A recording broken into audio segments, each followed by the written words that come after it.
My self आदर्श मित्तल, मैं mechanical engineering IT Kanpur से हूँ। तो basically journey starts when I was in 9th और 10th, where I have to मतलब मतलब जब मेरे father was not convinced about taking maths, he was convinced to take bio, but I have to fought for maths because from the starting onwards I was good at maths and I want to pursue my personal future in mathematics only. So finally at the 10th my father said that okay, you go for it. So from then onwards my journey begins. It was very hard to tackle like with the school and to do the prep alongside. So basically what I used to do uh, from morning on, from till afternoon I used to go to school. Then afterwards basically मतलब घर आते थे तो थोड़ा फिर अपना schedule बनाना होता था कि हाँ कैसे प्रेप करनी है क्या चीज़ है। तो ऑनलाइन प्लेटफॉर्म तो होते ही हैं, तो वहाँ से ऑनलाइन प्लेटफॉर्म पर मतलब बेसिकली देखा कि चीज़ों कैसे करते हैं, क्या सिलेबस होता है, क्या सारी चीज़ें होती हैं। तो पहले से फिगर आउट करनी होती है, तो वो फिगर आउट करी थी। फिर देखा था कि हाँ प्रेप कहाँ से करी जाए। तो मतलब कि बहुत सारे कंटेंट होता है ऑनलाइन, तो हमें बहुत फिल्टर आउट करना पड़ता है। तो वहां से फिल्टर आउट करने के लिए तुम्हें चीजें देखनी होती है कि ओके ये टीचर ऐसे पढ़ा रहे हैं, हाँ कितना कवर हो पा रहा है ये चीजें। तो बेसिकली ऐसे ही जर्नी स्टार्ट हुई थी। तो ऑनलाइन ही था, कोचिंग नहीं ली थी, तो खुद से ही सेल्फ स्टडी वाली चीज थी। तो बेसिकली उस टाइम मतलब कोई जैसे स्कूल से आ रहे हैं तो स्कूल में बेसिकली एनसीईआरटी पर फोकस करते हैं, तो वहाँ से काफी सारी चीजें पता चलती है। अच्छा तो क्योंकि जेई मेंस है कि एडवांस, एनसीईआरटी का बहुत बड़ा रोल होता है। तो तो उसके लिए हाँ जब स्कूल के लिए भी पढ़ना होता था तो एनसीईआरटी वाली चीज पढ़ रहे होते थे। ठीक है, तो एनसीईआरटी वाली चीज से पता चलता था कि अच्छा इस कंटेंट को पढ़ना है डीपली, जिससे कि मेंस और एडवांस में हेल्प मिलता है। तो एनसीईआरटी वाली चीज पढ़ते पढ़ते स्कूल वाली चीज कवर हो जाती थी, तो स्कूल वाली चीज के लिए इतना ज्यादा बर्डन नहीं रहता था। फिर पॉइंट आता था कि अच्छा अब जेई के लिए प्रेप करनी है, तो मतलब कि कैसे हमें लेक्चर्स देखने हैं, कैसे हमें टाइम डिफाइन करना है। तो बेसिकली उसके लिए मैंने टाइम स्लॉट किया था कि जैसे एक एक या 1.5 घंटा डेली दो चैप्टर दो सब्जेक्ट्स पढ़ेंगे। उससे क्या होता था, अल्टरनेट डेज पे मैं वीक में हर सब्जेक्ट को मतलब 4-4 दिन मिल पाते थे। ठीक है, तो जैसे 4 and 4 मतलब 6 घंटे या 4 घंटे हर सब्जेक्ट को मिलते थे। तो जिससे कि सारे ऑनलाइन लाइन चलते रहे। मतलब बेसिकली कभी भी ऐसा नहीं करना चाहिए कि तुम किसी एक सब्जेक्ट को ज्यादा प्रेफरेंस दे रहे हो, तुम्हें मैथ्स पसंद है तो मैथ्स, क्योंकि एक सब्जेक्ट से कोई भी चीज क्लियर नहीं होती है। तुम्हें पहले पूरे अपना पूरा एफर्ट मारना होता है सारे सब्जेक्ट्स पर। उसके बाद ही तुम डिसाइड कर पाते हो कि तुम किस में अच्छे हो, जिससे और एफर्ट मारने पर उस चीज से तुम चीजें और अपनी रैंक बढ़ा सको। तो स्टार्टिंग में सबसे पहला जो एम होता है किसी भी मतलब स्टूडेंट को मैं बोलूंगा तो यही बोलूंगा कि कभी भी तुम ये मत सोचो कि मुझे एडवांस में ये रैंक लानी है, मेंस में ये रैंक लानी। मतलब एक टारगेट रखना सही है, लेकिन क्या होता है कि जब जर्नी में होते हो और तुम्हारा कोई भी डाउनफॉल आता है तो वो बहुत चीज हैम्पर होती है कि अच्छा यार हमें तो इतनी रैंक लेके आनी थी, एंड ये तो हमारी प्रेप चल नहीं रही इसके अकॉर्डिंग। पिछले साल के एडवांस में इतने नंबर चाहिए थे तो इतनी रैंक बनी थी, हमारे नंबर नहीं आए। तो इससे क्या बहुत ज्यादा डाउनफॉल है। इससे अच्छा हम ये टारगेट रखें कि हमें अपना बेस्ट देना है 100%, क्योंकि रिजल्ट अपने हाथ में होता ही नहीं है। मेरे भी जब जेई टाइम पे जब जैसे कि मैं ऑनलाइन ही मतलब कि किसी फ्री रिसोर्सेज से टेस्ट वगैरह देता था, तो मैं यही एम करता था कि मुझे अपना बेस्ट देना है। और कभी कभी कम मार्क्स आते थे तो थोड़ा सा अच्छा नहीं लगता था, बट पॉइंट ये है कि वो उन सारी चीज़ों से सीखना होता है। क्योंकि लास्ट पेपर तो अपना फाइनली 2 साल 2-2.5 साल बाद होने वाला है। तो ये बीच बीच में जो स्टेप्स टेस्ट हम दे रहे होते हैं उनसे बस हमें ये चीज़ें सीखनी होती हैं कि हम कैसे इन चीज़ों को इम्प्रूव कर पाए, कहाँ हमारी गलतियाँ हैं। तो जैसे कि 11th था, तो 11th मैंने जैसे कि स्टार्ट किया था अप्रैल के अबाउट, जब मेरे 10th ओवर हो गई थी। ठीक है, तो खुद से ही कर रहा था सारी चीज़ें। और फिर कुछ मेरे मतलब कि जैसे कि मेरे दोस्त वगैरह के कोई भाई वगैरह एक थे सीनियर, तो उनसे मैं गाइडेंस लेता रहता था कि हाँ कैसे चीज़ें मैनेज करनी है। और फिर मेरे फादर भी थोड़े हेल्प आउट करते रहते थे, जिससे कि मैं कभी स्ट्रेस आउट या बर्न आउट ना फील करूँ। तो हाँ मतलब फैमिली टाइम भी जरूरी होता है, ऐसा नहीं तो अभी तुम पूरे टाइम पढ़ रहे हो, थोड़ा सा बेटर होता है कि तुम फैमिली के साथ या फ्रेंड्स के साथ ये सारी चीजें भी करो, जिससे कि तुम बर्नआउट या स्ट्रेस ना फील हो। तो इस ऐसे ही और कंटिन्यूअसली, मतलब कि ऐसा टारगेट था मैंने स्टार्टिंग में, तो ये टारगेट था कि मंथली बेसिस पे टेस्ट देने हैं कहीं भी रिसोर्सेज से, चैप्टर जितने हो रखे उसके। फिर उसके बाद जैसे जैसे टाइम बढ़ता गया, जेई के पास टाइम आता गया, तो बेसिकली उसको मैंने हाफ, मतलब 1 वीक कर दिया। बट कभी भी ऐसा नहीं किया कि मैं डेली बेसिस पर टेस्ट दे रहा हूँ, वो नहीं करना होता। एटलीस्ट हर टेस्ट के बीच में 3 से 4 दिन का गैप होना चाहिए, जिससे तुम एनालाइज कर पाओ सारी चीज को। तो ये पूरी जर्नी ऐसी ज्यादातर स्मूथ तो नहीं था, अप डाउन थे, लेकिन उन चीज़ों को फेस करना ही सबसे सही चीज़ होती है। तो जैसे कि कभी कभार टेस्ट खराब होता था, तो उसके लिए फिर मैं चीज़ें एनालाइज करता था, मेरे दोस्त भी प्रेप कर रहे थे, तो साथ में हम चीज़ें डिस्कस करते थे कि कहाँ कमी रह रही है। फिर उन चीज़ों को सॉर्ट आउट करके अगले टेस्ट में इम्प्रूव करने की कोशिश करते थे। और क्या कहते हैं, जैसे कि हम पूछते हैं कि हमेशा पढ़ना ही चाहिए या फिर थोड़ा रिफ्रेशमेंट या वो चीजें भी होनी चाहिए। तो हाँ, रिफ्रेशमेंट के लिए मतलब मैं ऐसे लोकेलिटी में था, तो साइकिलिंग का तो ज्यादा कोई ऐसा सीन नहीं था। तो नहीं साइकिलिंग वगैरह का तो नहीं, जैसे अब हर किसी अलग अलग चीज होती है, तो मैं अपने लिए क्रिकेट फाइंड करता था कि हाँ, तो ये मेरी हॉबी है और थोड़ा 1 डेढ़ घंटा निकाल करके मैं अपने आप को फ्रेश फील करा सकता हूँ। तो ऐसे ही सब बच्चों के पास अपना अपना कुछ ना कुछ तरीका होना चाहिए जिससे वो फ्रेश करा पाए। बेसिकली वो तरीका फोन तो नहीं होना चाहिए, क्योंकि ऑलरेडी तुम इतना टाइम स्क्रीन टाइम दे ही रहे हो, तो वो चीज़ तो नहीं होनी चाहिए। तो कोई भी आउटडोर गेम वगैरह, मतलब बेशक वो वॉक हो सकती है, ठीक है, रनिंग हो सकती है, वो अपने अपने कंफर्ट के अकॉर्डिंग, ठीक है। तो वो जरूरी चीज़ है। और क्या कहते हैं, जैसे कि तुम जेई की तरफ आओगे, पेपर आने वाले हो, तो एनजाइटी वाली चीज होती है, लोग सोचते हैं यार इतना सिलेबस रह गया है अभी, ये क्या कहते हैं, अभी पेपर आने वाले हैं, मैं कैसे करूँ, वो सारी चीजें। तो पॉइंट है कि तुम डेट को तो नहीं आगे पीछे कर सकते हो, तो उस चीज के बारे में सोचने का फायदा नहीं है। तो तुम बस यही सोचो कि तुम कितना कवर कर सकते हो चीजें। अगर तुम्हारा सिलेबस पीछे चल रहा है, तो ये फिगर आउट करो पिछले साल के प्रिपेयर, जैसे मैंने अपने टाइम में यही किया था। ये देखा था पहले कि कौन कौन से टॉपिक इंपॉर्टेंट है, सबके शॉर्ट नोट्स बना बना रखे थे। शॉर्ट नोट्स बनाने के लिए यही होता है, जैसे तुम लेक्चर ले रहे हो तो साथ साथ नोट्स बना रहे हो, फिर उसके बाद जैसे तुम रिवीजन कर रहे हो तो एक कॉपी रखो साइड में और लिखते जाओ जो भी तुम्हें इंपॉर्टेंट है, क्योंकि शॉर्ट नोट्स बहुत इंपॉर्टेंट होता है। जब तुम मतलब पेपर देने जा रहे हो, उसको तुम 15 दिन पहले सिर्फ शॉर्ट नोट्स ही पढ़ रहे हो, 15 दिन लगाते हो, तो तुम्हें चीजें एकदम रिपीटेडली याद हो रही है कि हाँ, ये यहाँ से ये फॉर्मूला, ये सारी चीजें, ठीक है।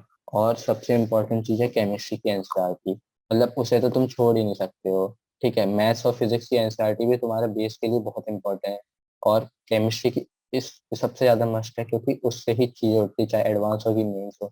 बस ये होता है कि एडवांस के टाइम उन चीजों को कोलैबोरेट कर देते हैं, बहुत सारे चैप्टर्स मिला देते हैं, तो बस वो चीज होती है। तो केमिस्ट्री की एनसीईआरटी तो मिस आउट कर ही नहीं सकते। फिजिक्स और मैथ्स की इसलिए मिस आउट नहीं कर सकते कि अगर तुम्हारा बेस सही नहीं होगा तो चीजें दिक्कत करेंगे। अब केमिस्ट्री में बहुत ज्यादा लर्निंग वाली चीज होती है, एंड वो डायरेक्टली तुम मेंस में तो डायरेक्टली एनसीईआरटी से पूछते हैं, तो इसलिए तुम्हें बहुत ही प्रिसाइसली एक एक चीज को पढ़ना होगा उसमें से, ठीक है। अब जैसे कि अब बात आती है कि एनसीईआरटी के कभी कभी बोलते हैं कि केमिस्ट्री के ऑनलाइन लेक्चर ले रहे हैं तो उसके भी नोट्स हैं या एनसीईआरटी भी है।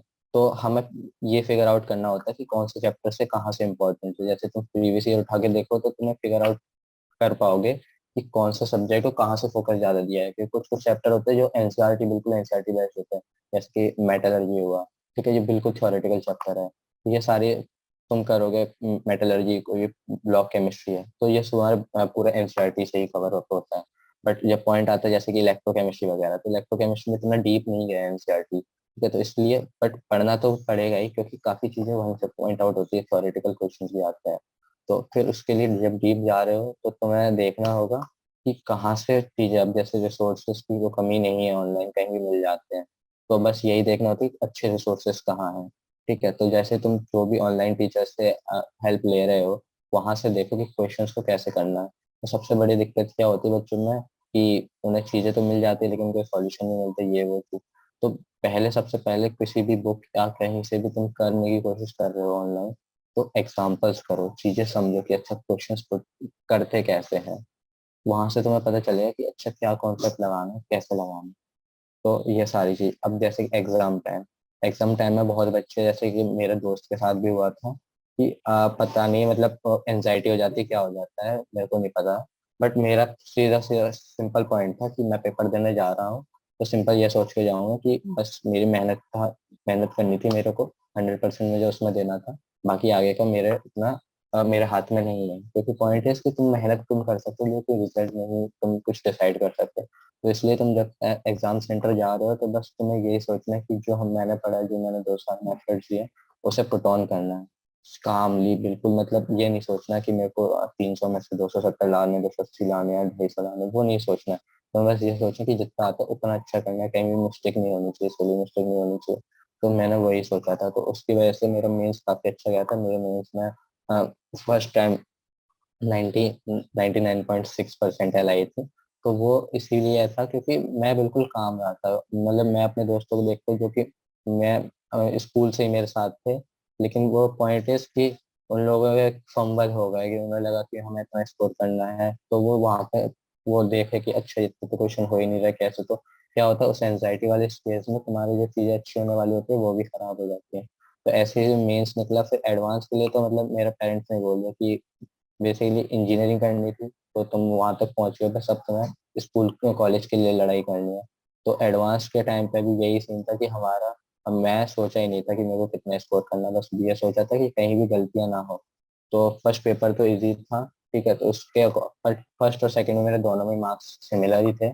पर पॉइंट ऐसा था कि जो सेकंड पेपर था उसमें फिजिक्स टफ थी, मतलब फिजिक्स मैथ्स दोनों ही टफ थे, लेकिन मैं जैसे कि हर बच्चे को अपने अपने एक स्ट्रॉन्ग जोन ढूंढ लेना चाहिए, तो मेरे को स्ट्रॉन्ग जोन अपना पता था कि मैथमेटिक्स है, तो मैंने अपना बहुत ज्यादा टाइम फिर मैथ्स को दिया था, तो मुझे पता था कि फिजिक्स इतना ज्यादा स्ट्रॉन्ग नहीं है, लेकिन अगर मैथ्स को मैं टाइम दूंगा तो मैं चीजें कर लूंगा। और इतना और सबसे इम्पोर्टेंट चीज होता है एडवांस में कि तुम छोड़ पा रहे हो क्वेश्चन को, क्योंकि हर क्वेश्चन तुम्हारे लेवल का हो या तुम्हारे कैलिबर का हो उस टाइम नहीं पता है। तो वो चीजें नहीं करनी होती हैं, क्योंकि अगर उस पर तुमने 5 मिनट वेस्ट किए तो तुम्हारे आगे के पेपर को पूरा स्मूथनेस खराब हो जाएगी, क्योंकि तुम फिर उसी के बारे में सोचोगे ये टॉपिक तो मैंने पढ़ा था पर फिर भी नहीं हुआ। क्योंकि एडवांस का क्या क्या होता है कि वो आसान टॉपिक से भी बहुत अच्छा क्वेश्चन बना देता है, हो सकता है वो क्वेश्चन किसी से भी ना हो और तुम उसमें आधा घंटा दे दो क्योंकि तुम्हें लगता है कि तुम्हें आता था वो। तो वो सारी चीजें नहीं करनी होती हैं। तो इसलिए मतलब मैंने अपने टाइम पे बहुत अच्छे, मतलब बहुत ही काम तरीके से इस क्वेश्चन से स्किप किए थे। और मैंने सिर्फ सिर्फ 60% पेपर अटेम्प्ट किया था। तो मुझे पता था कि अगर मैं 60 में से 50 to 45% भी मेरा सही हो गया तो आई एम मतलब बहुत बेटर साइड पर। तो इसलिए कभी भी ये टारगेट मत बनाओ कि 100% लेके आना है, कि 100% एडवांस में लाना इस काइंड ऑफ इम्पॉसिबल चीज है, क्योंकि वो पेपर ही ऐसे फिगर आउट करते हैं कि जिससे बच्चे को एफर्ट, और क्योंकि एडवांस तुम्हारा सिर्फ और सिर्फ तुम्हारे नॉलेज बेस्ड ही नहीं है, वो ये भी देखता है कि तुम टेम्परामेंट कैसे संभाल पाते हो। तो टेम्परामेंट संभालने के लिए यही देखना होता है कि क्वेश्चन कैसे स्किप करने हैं, जितना करना है उतना अच्छे से करना है। तो एडवांस की जर्नी तक यही चीज थी। बाकी जैसे कि जब भी पढ़ते थे तो एक चीज दिमाग में रहती थी कि मतलब हमारा टारगेट है आईआईटी जाना, लेकिन पॉइंट ये था कि अगर नहीं भी पहुंचे तो कोई दिक्कत नहीं है, क्योंकि ये हमें चीजें सीखनी है, हमें चीजें एफर्ट मारना सीखना है, क्योंकि एट लास्ट लाइफ में जो मैटर करता है वो होता है कि तुम कितना हार्ड वर्क कर पाते हो। ये तुम्हारी एक अपॉर्चुनिटी है, अगर ये मिस होगी तो भी कोई दिक्कत नहीं है, लेकिन अगर तुम मेहनत करना सीख गए तो दैट इज मतलब बहुत बेटर चीज है। क्योंकि काफी लोग मेहनत करना नहीं सीख पाते हैं, इवन वो एडवांस भी क्लियर करे तो भी नहीं पता होती कि मेहनत करनी कैसे। ठीक है, तो वो चीज़ क्योंकि तुम्हें पता होना चाहिए कि तुम 6 घंटे 7 घंटे एक जगह बैठ रहे हो, एक जगह एक ही चीज पढ़ रहे हो, तो तुम्हें पता है तुम्हें एफर्ट कैसे मारते हैं। तो वो सारी चीजें अब जैसे कि जेई खत्म होने के बाद, मतलब कि 4612 रैंक आने के बाद, मतलब आई वॉज हैप्पी कि yes I did it. But उसके बाद मतलब जैसे कि आईआईटी कानपुर आए तो काफी एक्सपेक्टेशंस अलग थी और चीजें कुछ अलग हुई। ठीक है, तो एक्सपेक्टेशंस थी कि हाँ पढ़ाई इतनी टफ नहीं होती होगी, बट ऐसा नहीं होता है। जैसे ही तुम एडवांस में निकल के आ रहे हो तो तुम समझ सकते हो कि तुम जब 8 लाख या 10 लाख के बच्चों के बीच बैठे थे, अब यहाँ पे उन सारों के मतलब कि बहुत छोटा सा सेट के बीच में बैठे हो, जो कि उन 10,000 बच्चों के, उन 1,000 बच्चों का सेट है, जिसमें तुम अच्छा करने के लिए तुम्हें और एफर्ट्स मारने पड़ेंगे और चीजें डिफिकल्ट होंगी, तुम्हें कंटिन्यूसली पढ़ना होगा। लेकिन उसके साथ ही तुम्हें ये भी ध्यान रखना कि this is these are the years जब तुम इंजॉय भी कर सकते हो। तो अपने आप को बहुत मैनेज करना होता है इस चीज़ें को। अगर तुम मतलब कि एक दिन भी अगर तुम बहुत इररिलेवेंट तरीके से वेस्ट कर रहे हो, ठीक है, ना तुम इंजॉय भी कर रहे हो सही से, ना तुम पढ़ रहे हो, तो तुम्हारे लिए वो बाद में बहुत हैम्पर कर सकता है। तो इसलिए अपने लाइफ को यहाँ पे आके बहुत ज्यादा शॉर्टकट रखना पड़ता है। जेई टाइम तो तुम्हें पता था कि तुम बस आईआईटी निकालना, लेकिन यहाँ पे आने के बाद तुम्हें ये भी देखना होता है कि मेरे को फ्यूचर किसमें सिक्योर करना है, कैसे चीजें को फिगर आउट करना है, कैसे फ्रेंड्स बनाने हैं, ठीक है, और क्या कहते हैं, कैसे कैट्स को साथ में लेके चलना है। तो वो सारी चीजें, और मतलब आईआईटी में आने के बाद ये भी है कि जैसे कि जेई टाइम पे जब तुम ऑनलाइन पढ़ रहे हो तो चीजें तुम्हें समझाई जा रही हैं, क्वेश्चंस कराए जा रहे हैं, पर हर जगह का अलग अलग तरीका होता है।